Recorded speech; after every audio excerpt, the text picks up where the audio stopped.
Hello guys, welcome to English tutorials. I hope তোমরা সবাই ভালো রয়েছো। এনিওয়েজ, আজকের ক্লাসে আমরা West Bengal board of secondary এডুকেশনের ক্লাস 8-এর জেন ইয়োলেনের লেখা দ্য উইন্ড ক্যাপ গল্পটিকে নিয়ে আলোচনা করব। গল্পটির লাইন বাই লাইন মিনিং এবং এক্সপ্লেনেশন তো থাকবেই, তার সাথে আজকের ক্লাসের শেষে আমি তোমাদেরকে বেশ কিছু ইম্পর্টেন্ট কনসেপচুয়াল প্রশ্ন এবং তার উত্তর দিয়ে দেবো। আর তার সাথে থাকবে গল্পটির অ্যাক্টিভিটিতে দেওয়া রাইটিং স্কিলের সলিউশন। পুরো গল্পটা আমরা একটা ভিডিওতেই কভার করব, তাই ভিডিওটা যদি একটু বড় হয়ে যায় প্লিজ ডোন্ট মাইন্ড। শুরু করে দেওয়া যাক তাহলে গল্পটি লাইন বাই লাইন মানেটা জানা। There was once a lad who wanted to be a sailor, but his mother would not let him go to the sea. একসময় এক ছেলে ছিল যে একজন নাবিক হতে চাইতো, কিন্তু তার মা কিছুতেই তাকে সমুদ্রে যেতে দিতেন না। Child, what do you know of sailing? She would say. তিনি বলতেন যে বাছা, তুমি সমুদ্রযাত্রার কী বা জানো? ইউ আর আ ফার্মার সন, তুমি তো একজন চাষির ছেলে। You know the turn of the seasons and the smell of the soil, but you do not know the sea. একজন চাষির ছেলে হওয়ায় তুমি ঋতুর পরিবর্তনের কথা জানো, মাটির গন্ধ তুমি চেনো, কিন্তু তুমি তো সমুদ্রের কিছুই জানো না। Now the boy whose name was John had always obeyed his mother. সেই ছেলেটি, যার নাম ছিল জন, সে কিন্তু তার মাকে সর্বদা মান্য করত। So he went about his farm work with a heavy heart, but did not again mention the sea. তাই সে তার চাষবাসের কাজ বা খামার বাড়ির কাজ খুব ভারাক্রান্ত হৃদয়ে চালিয়ে গেল, এবং সমুদ্রের নাম উচ্চারণ সে কিন্তু আর করল না। One day he had been walking behind the plough. একদিন চাষের জমিতে সে লাঙল দেওয়ার সময় লাঙলের পেছন পেছন হাঁটছিল। He all but ran over a tiny green turtle on a clod of dirt. সেই সময় একটা মাটির ঢেলার ওপরে বসে থাকা একটা সবুজ রঙের ছোট্ট কচ্ছপের ওপরে সে আর একটু হলেই তার লাঙলটা প্রায় চালিয়েই দিয়েছিল। He picked the turtle up and set it on his head where he knew it would be safe. সে সেই কচ্ছপটিকে তুলে নিয়ে তার মাথার ওপরে বসিয়ে দিল, কারণ সে ভাবল এই মাথার ওপরেই সেই কচ্ছপটি নিরাপদে থাকবে। আচ্ছা, তোমরাও ভেবে বলো তো, সে হঠাৎ করে কচ্ছপটি তার মাথার ওপরে কেন বসালো? কেন সে মনে করলো যে মাথার ওপর বসালে কচ্ছপটি নিরাপদে থাকবে? এরকমই ধরনের কিছু প্রশ্ন কিন্তু আজকে ক্লাসটির শেষে থাকবে উত্তর সমেত। যাই হোক, আমরা কন্টিনিউ করি। When he was done with plowing, John plucked the turtle from his head. যখন তার লাঙল দেওয়া শেষ হয়ে গেল, জন আবার তার মাথা থেকে সেই কচ্ছপটিকে তুলে নিয়ে এলো। To his utter surprise he found that it had turned into a tiny green fairy man that stood upon his palm and bowed. সে চূড়ান্ত অবাক হয়ে গিয়ে, বিস্মিত হয়ে গিয়ে দেখল যে সেই কচ্ছপটি, সেই সবুজ ছোট্ট কচ্ছপটি রূপান্তরিত হয়ে গেছে একটা সবুজ রঙের ছোট্ট পরিমানুষে, যে কিনা তার হাতের তালুর ওপর দাঁড়িয়ে মাথা ঝুঁকিয়ে তাকে শ্রদ্ধা জানাচ্ছে, সম্মান জানাচ্ছে। I thank you for your kindness, tell me your heart's desire and I will grant it to you for saving my life, said the fairy. সেই পরী জনকে বলল যে তোমার এই দয়ালু আচরণের জন্য আমি তোমাকে ধন্যবাদ জানাই, এবং তুমি আমাকে তোমার হৃদয়ের ইচ্ছাটা বলো, এবং আমার প্রাণ রক্ষার কারণে আমি তোমার সেই ইচ্ছা পূরণ করব। John bowed back but said nothing. জনও মাথা ঝুঁকিয়ে সেই পরী মানুষটিকে শ্রদ্ধা জানালো, কিন্তু সে কিছু বলল না। Although his heart yearned to go out to the sea, যদিও তার হৃদয়ে ভীষণই ইচ্ছা হচ্ছিল সমুদ্রে যাওয়ার, he did not express his wish. তাও কিন্তু সে তার মনের ইচ্ছাটা প্রকাশ করলো না। কেন জন প্রকাশ করলো না পরীর কাছে? সে তো বলতেই পারতো, এবং পরী তো তার ইচ্ছা পূরণ করবে বলেই দিয়েছিল। তাও জন কেন বলল না, এটা তোমরাও কিন্তু একটু ভেবে দেখতে পারো। Anyways, the green fairy man could read a hearts easily. কিন্তু সেই ছোট্ট পরিমানুষটি মানুষের মন কিন্তু খুব সহজেই পড়তে পারত, বুঝতে পারত। সো হি সেড, তাই সে বলল, I see you wish to go sailing. আমি দেখছি যে তুমি সমুদ্র যাত্রায় যেতে চাও। John's face answered for him, এবং জনের মুখের অভিব্যক্তি তখন এই কথাটি শুনে যা হলো তাতেই কিন্তু পরী বুঝতে পারলো জনের মনের ইচ্ছাটা। তাহলে এখানেই আমরা গল্পটির ফার্স্ট পার্টটা শেষ করলাম। চলো কন্টিনিউ করি। Since you put me on your head like a hat to keep me safe, I shall give you a different kind of cap in return. The kind sailors most desire. A cap full of wind. পরি এবার জনকে বলল, যেহেতু তুমি আমাকে তোমার মাথায় একটা টুপির মতন করে রেখেছিলে আমাকে নিরাপদে রাখবার জন্য, সেই কারণে আমি কিন্তু তোমাকে একটা আলাদা রকমের টুপি দেবো। এমন একটা টুপি যে টুপিটা নাবিকদের খুব প্রয়োজন হয়। A cap full of wind, একটা টুপি যাতে থাকবে ভর্তি বাতাস। But there is one warning, কিন্তু একটা সাবধানবাণী, একটা সতর্কতা কিন্তু আছে। No human hand will ever be able to take it of.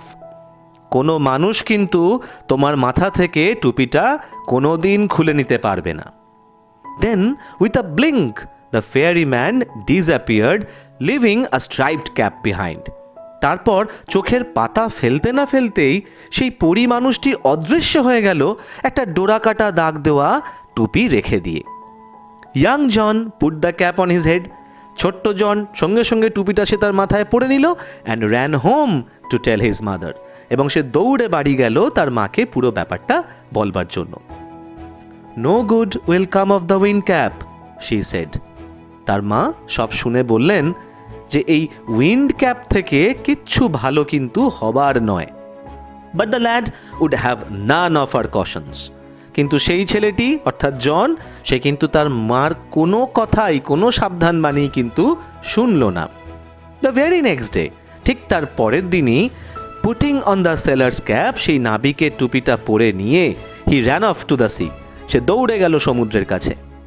On seeing a ship anchored near the shore, তীরের কাছে একটা জাহাজকে নোঙর ফেলে দাঁড়িয়ে থাকতে দেখে he requested the captain to take him along.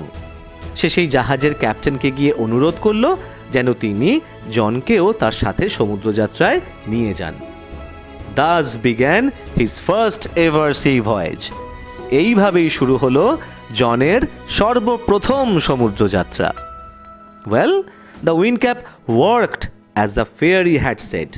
যাই হোক, সেই বাতাস টুপি বা উইন্ড ক্যাপটা কিন্তু পরীর কথা অনুযায়ী কাজ করেছিল। But that one condition prevailed, কিন্তু সেই শর্তটি কিন্তু রয়েই গেল।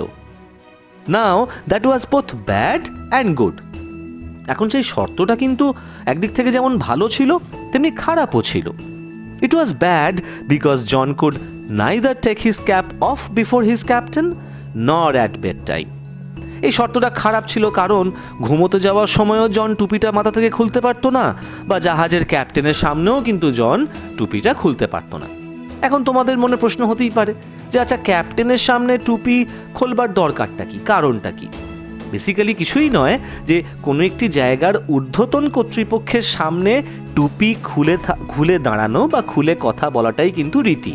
যদি তুমি তোমার ঊর্ধ্বতন কর্তৃপক্ষের সামনে টুপি পরে কথা বলো, তার মানে কিন্তু তুমি তাকে অসম্মান করছো। সেই কারণেই ঊর্ধ্বতন কর্তৃপক্ষের সামনে টুপি খুলে দাঁড়ানো উচিত।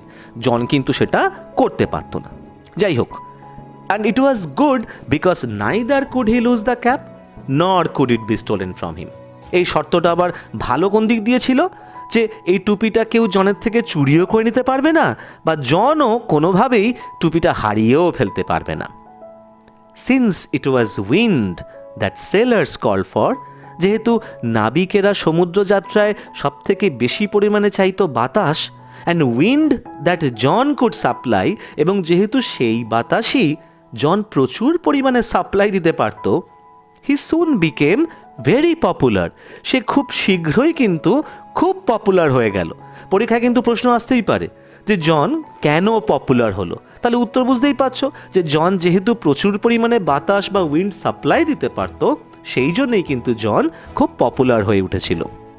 When he twisted the cap, he could summon the east wind and the west wind. যখন সে তার মাথার টুপিটা ধরে একটু বাঁকাতো, সে সঙ্গে সঙ্গে পূর্ব দিক থেকে বা পশ্চিম দিক থেকে বাতাসকে ডেকে আনতে পারত। He could also turn it to call both the north as well as the south wind. মাথায় টুপিটা ঘোরালে সে একই সাথে কিন্তু উত্তর দিক থেকে বা দক্ষিণ দিক থেকেও বাতাসকে ডেকে আনতে পারত। The captain would therefore never part with his prized sailor. জাহাজের ক্যাপ্টেন কিন্তু তাই তার এই অতি মূল্যবান নাবিকের থেকে কখনোই আলাদা হতে চাইতেন না। অ্যান্ড লেট হিম অ্যাশোর, এবং তাই তিনি জনকে সমুদ্র তীরে নামতেও দিতেন না। For a year and a day, 1 বছর এবং একটা দিন চলে গেল, young John did not set foot on land. ছোট্ট জন কিন্তু মাটিতে পা রাখবার সুযোগ পেল না। He saw nothing but the churning of the waves. এই এত দিন ধরে সে শুধুমাত্র সমুদ্রের ঢেউয়ের মন্থন ছাড়া আর কিছুই দেখতে পেল না। সুন, শীঘ্রই, there grew in his heart a strong desire to see the land. শীঘ্রই তার মনে প্রবল আকাঙ্ক্ষা হলো, প্রবল ইচ্ছা হলো সমুদ্রযাত্রা ছেড়ে একটু মাটিতে পা রাখবার, একটু মাটিতে দাঁড়াবার। এবার তাহলে আমরা গল্পটার লাস্ট পার্টটায় চলে এসেছি। আশা করি তোমরা বোর হচ্ছ না, তাই তো? এনিওয়েজ, স্টার্ট করে দিই চলো। Oh, let me go ashore just for one day, he begged the captain when they had sighted land. যখন তারা জাহাজ থেকে জমি দেখতে পেল, ডাঙা দেখতে পেল, জন গিয়ে ক্যাপ্টেনের কাছে অনুরোধ করে বলল যে আমাকে একটি দিনের জন্য তীরে নামতে দিন। হি প্রমিসড হি উড রিটার্ন। সে প্রতিশ্রুতি দিল, কথা দিল যে সে ফিরে আসবে। But the captain was unmoved. কিন্তু ক্যাপ্টেন কিন্তু জনের এই কথাতেও কোনো রকমভাবেই রাজি হলেন না। হাউএভার, যাই হোক, John could not stop dreaming of the land. John কিন্তু সেই ডাঙা জমি বা মাটির কথা স্বপ্ন দেখা বন্ধ করতে পারল না। ওয়ান কোয়াইট আফটারনুন, এক খুব শান্ত বিকেলবেলা, হি লে ফাস্ট অ্যাসলিপ। সে গভীর ঘুমে আচ্ছন্ন হয়েছিল। And fail to dreaming again. এবং সে ঘুমিয়ে ঘুমিয়ে সে আবার স্বপ্ন দেখতে শুরু করলো। আননোন টু হিম, সে কিন্তু জানতো না the ship stood offshore from his old farm, যে তার জাহাজ ঠিক সেই সময় তারই পুরনো খামার বাড়ি থেকে বা তীর থেকে অল্প একটু দূরেই দাঁড়িয়ে রয়েছে। In John's dream the seasons turned rapidly. জনের স্বপ্নে ঋতুগুলি খুব দ্রুত চেঞ্জ হচ্ছিল, পরিবর্তিত হচ্ছিল। অ্যান্ড অ্যাজ ইচ টার্নড, এবং যখনই একটা ঋতু পরিবর্তিত হচ্ছিল, so did John in his bed. জনও কিন্তু তার সাথে সাথে বিছানায় একবার এপাশ আর একবার ওপাশ করছিল। কনসিকুয়েন্টলি, ফলপ্রসূত, the cap on his head twisted round and about. তার ফলে কি হলো না, তার মাথায় আটকে থাকা সেই টুপিটাও কিন্তু বারবার একবার এদিক একবার ওদিক, একবার এদিকে বেঁকছে একবার ওদিকে বেঁকছে হতে লাগলো। It called up a squall from the clear sky that hit the ship without a warning. এর ফলে সেই টুপিটা পরিষ্কার আকাশ থেকে এক ঝোড়ো দমকা বাতাসকে ডেকে আনলো, যে ঝোড়ো দমকা বাতাসটা কোনো রকমভাবে কাউকে সাবধান হওয়ার সুযোগ না দিয়েই আছড়ে পড়ল সেই জাহাজের ওপর। The wind had been whirling about the boat, tearing the sails and snapping the spars. সেই দমকা ঝোড়ো বাতাস সেই নৌকা বা সেই জাহাজের চারধারে ঘূর্ণির মতন ঘুরতে থাকলো, জাহাজের পালগুলিকে ছিঁড়ে ফেললো এবং মাস্তুলগুলিকে ভেঙে ফেললো। It's his fault, the sailors cried. জাহাজের বাকি নাবিকেরা চিৎকার করে বলল, এটা ওর দোষ, অর্থাৎ জনের দোষ। They shouted in anger and fear and tried to rip the cap off his head. তারা রেগে গিয়ে ভয়ে চিৎকার চেঁচামেচি করলো এবং জনের মাথা থেকে সেই টুপিটা জোর করে ছিঁড়ে নেওয়ার চেষ্টা করলো। Well, they were unsuccessful, for it was a fairy cap. তারা কিন্তু ব্যর্থ হলো, সফল হতে পারলো না, কারণ এই টুপিটা ছিল একটা পরীর দেওয়া টুপি। They pulled it and twisted it, and so the squall became a storm. তারা সেই টুপিটা ধরে টানলো, সেটাকে ধরে বেঁকালো, দোমড়ালো, মোচড়ালো। তার ফলে কি হলো, টুপি তো খুলে এলোই না, বরং সেই ঝোড়ো বাতাসটা এবার এক ভয়ঙ্কর সামুদ্রিক ঝড়ে রূপান্তরিত হলো। The mightiest they had ever seen. এমন একটা ভয়ঙ্কর ঝড় যেটা তারা এর আগে কোনো দিন দেখেনি। The captain ordered his men to bring John before him. জাহাজের ক্যাপ্টেন আদেশ দিলেন যে তৎক্ষণাৎ যেন জনকে তার সামনে উপস্থিত করা হয়। ইন অ্যাঙ্গার, প্রচণ্ড রাগে, he grabbed him by the tail of his striped cap. তিনি জনের টুপিটার শেষ প্রান্ত ধরে জনকে ধরলেন। টুইস্টেড হিম থ্রাইস, তাকে তিনি 3 বার ঘোরালেন, and flung him out to the sea, এবং তাকে তিনি ছুঁড়ে ফেলে দিলেন সমুদ্রের জলে। But the winds called up by the cap spun the ship 3 times around. এই যে জাহাজের ক্যাপ্টেন জনকে ধরে 3 বার ঘোরালো, তার সাথে সাথে কি হলো, টুপিটাও তো 3 বার ঘুরলো। ফলে সেই টুপি আবার এমন ঝোড়ো বাতাসকে ডেকে আনলো, সেই ঝোড়ো বাতাস জাহাজটিকেও সমুদ্রের বুকে 3 বার ঘুরিয়ে দিল। As John went under the waves, যখন সেই জন সমুদ্রের ঢেউয়ের নিচে নেমে গেল, the cap came off his head, টুপিটা তার মাথা থেকে কিন্তু এইবার খুলে গেল। সুন দ্য স্টর্ম স্টপড, শীঘ্রই ঝড়ও থামল। অ্যান্ড জন সোয়াম অ্যাশোর, এবং জন সাঁতরে তীরে এসে উঠল। দ্য ক্যাপ ফলোড হিম, টুপিটাও কিন্তু তার পিছন পিছন তাকে অনুসরণ করে তীরে গিয়ে পৌঁছলো।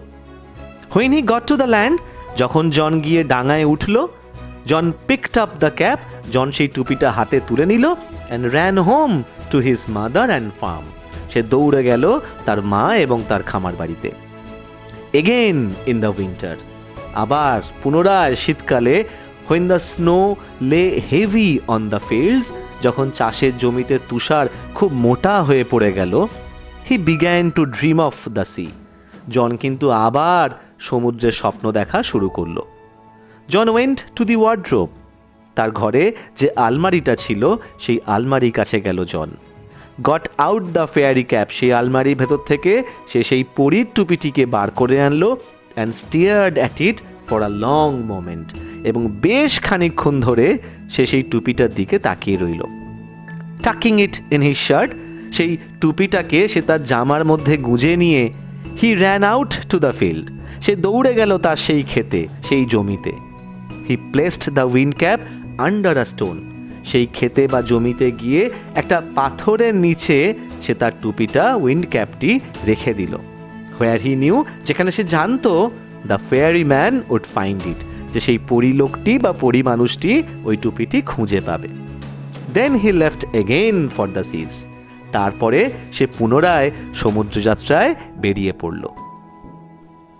For the rest of his life, John spent half the year on a ship and half on the shore, till at last he owned his own boat and 100-acre farmland. তার জীবনের বাকি সময়টা জন বছরের অর্ধেকটা সময় কাটাতো জাহাজে, এবং বাকি অর্ধেকটা ডাঙা জমিতে বা মাটিতে, যতদিন না পর্যন্ত তার নিজের একটা নৌকা হলো বা জাহাজ হলো এবং 100 একর চাষের জমি হলো। From then on he came to be known as Captain Tuttle. সেই থেকে জন কিন্তু পরিচিত হলো ক্যাপ্টেন টাটল নামে। For he was as much at home on the water as he was on the land, কারণ ডাঙা জমিতে বা জলে উভয় অঞ্চলেই জন কিন্তু একটি কচ্ছপের ন্যায় খুব স্বাচ্ছন্দ্য বোধ করত, খুব স্বচ্ছন্দে কমফোর্টেবলি সে থাকতে পারত। আমরা জানি একটা কচ্ছপ অ্যামফিবিয়ান প্রজাতির, সে যেমন জলেও থাকে তেমনি ডাঙাতেও থাকতে পারে, এবং জনও যেহেতু জল এবং ডাঙা বা মাটি উভয় জায়গাতেই খুবই স্বচ্ছন্দ বোধ করে, তার জন্যই কিন্তু তার নাম ক্যাপ্টেন টাটল দেওয়া হয়েছিল। তাহলে গল্পটির লাইন বাই লাইন মানে এবং এক্সপ্লেনেশন আমরা এখানেই শেষ করলাম। এরপরে আমরা একটু দেখে নিই যে এই গল্প থেকে কি কি ইম্পর্টেন্ট কনসেপচুয়াল কোশ্চেন আসতে পারে। উত্তরও দেওয়া রয়েছে তোমাদের সুবিধের জন্য, তাই তোমরা চাইলে কোশ্চেনগুলো নোট ডাউন করে নিতে পারো বা স্ক্রিনশট নিয়ে রাখতে পারো, যেটা তোমাদের সুবিধা হয়। এর সাথেই দেওয়া থাকবে এই গল্পটির অ্যাক্টিভিটিতে দেওয়া রাইটিং স্কিলের সলিউশন। আমার মনে হয় যে এগুলো তোমাদের হেল্পই করতে পারে। তাই যদি ভিডিওটি তোমাদের হেল্প করতে পারে বলে মনে হয় বা ভিডিওটি তোমাদের ভালো লেগে থাকে, তাহলে প্লিজ ভিডিওটিকে লাইক করে দিও, শেয়ার করে দিও। আর ইংলিশ টিউটোরিয়ালস চ্যানেলটিকে সাপোর্ট করতে চাইলে, হেল্প করতে চাইলে, পাশে থাকতে চাইলে প্লিজ সাবস্ক্রাইব করে দিও, বেল আইকনটাকে প্রেস করে দিও, যাতে ভবিষ্যতের ভিডিও নোটিফিকেশন তোমরা প্রথমেই পেয়ে যাও। ইন দ্য মিন টাইম সকলে ভালো থেকো, stay safe, keep watching English tutorials, keep learning, and thank you so much for giving me your time. Thank you.